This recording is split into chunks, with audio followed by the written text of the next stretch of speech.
পেশার আসার মাধ্যম হচ্ছে আমার স্বামী আমাকে ছেড়ে দিছে। আমি ডিভোর্সিয়াল এবং আমি এই পেশায় আসছি। আগে গার্মেন্টস করতাম, গার্মেন্টস কর্মী ভালো ছিল না, ওনার চোখের নজর খারাপ ছিল, যার কারণে আমি ওনাদের গার্মেন্টস থেকে চলে আসছি। আসার পরে আমি এই রাস্তায় আসছি। এটা কি আপনি আসলে স্বামীর কারণে আসছেন? হ্যাঁ, এটা স্বামীর কারণে আসছি। আর দ্বিতীয়ত কথা হচ্ছে আমাকে সর্বপ্রথম পতিতলায় বিক্রি করে দেওয়া হয়েছিল, টাঙ্গাইল পতিতলায়। হ্যাঁ, ওখান থেকে আমার বাবা মা এবং সেনাবাহিনীর কাছে মামলা করে আমাকে উদ্ধার করে আনছে। ঠিক আছে, তারপরে আমি বিদেশ গেছিলাম, 2 বছর বিদেশ করে আসছি। আমার সাথেও পাসপোর্ট আছে, চাইলে আপনারা দেখতে পারেন। এখন আমি যে বাইরে যাব, এখন অফিস আইন আদালত সব কিছু বন্ধ, যার কারণে আমি যাইতে পারতেছি না।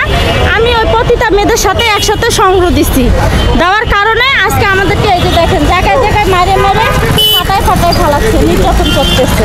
ঠিক আছে ভাইয়া, এখন ছেলে মেয়ে কজন আছে? আমার একটা মেয়ে আছে, বিয়ের লাইক।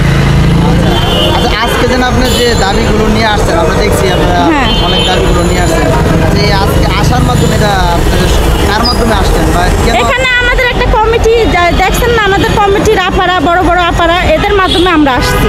তারা আছে, আপনারা আসছেন আজকেটা হয়তো বাসায় থাকলে আজকেও কিন্তু কাজ করতেন, একটা পারিশ্রমিক পাইতেন, কিন্তু আজকে যে আসলেন ভাইয়া বাসায় যে যে পারিশ্রমিক আপনার যে যারা আনছে বা কমিটি আছে, তারা কি আপনাকে কোনো পারিশ্রমিক দিয়েছে?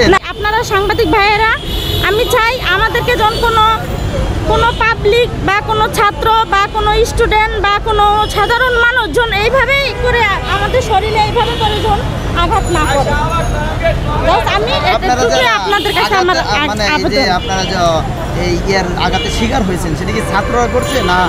না ভাই, এক এক সময় এক এক রূপ ধারণ করে আসে।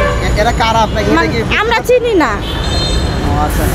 আচ্ছা আপু, আপনি যে বললেন যে আপনি প্রবাস করে আসছেন, দীর্ঘদিন বিদেশে ছিলেন, বাংলাদেশে আসছেন, বাংলাদেশে এসে আপনি এই পথে আসতে হলো কেন?